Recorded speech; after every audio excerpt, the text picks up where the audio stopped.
Well, it's Philip again from Pacific Coast Yacht Sales. We're on board our 340 Sea Ray Sundancer 1999, and we're doing an inside cockpit tour. So that pad right there that you're looking at the back is a bow cover, I believe. So you can put it up out on the bow there. I believe that's what that's for. And then you have the back-to-back seats. You have the table there. That black thing is owner's personal goods. The upholstery's in great condition in this boat. Little bar locker on the port side here. Canvas is clear. You can see through the isinglass perfectly because the owner replaced it all this year.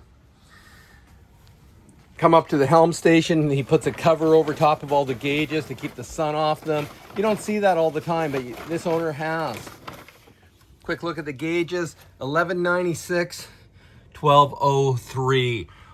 I believe the starboard engine had a full rebuild on it. It has about 30 hours. We have all the bills for that. The port engine is in perfect condition.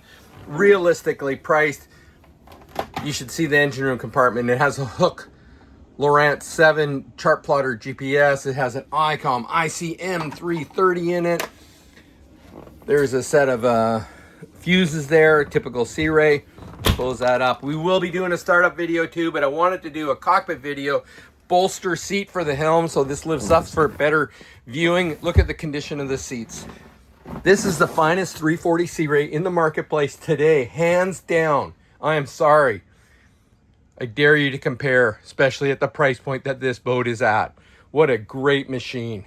Cockpit video of our 340 Sea Ray Sundancer. It's a 1999, realistically priced with a great engine room compartment as well.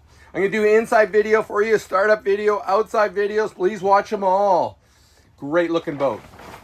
2026 survey available. But you got to phone me if you think you want to get a copy of that. I don't like to waste my time. This is a great boat. Again, thanks for watching.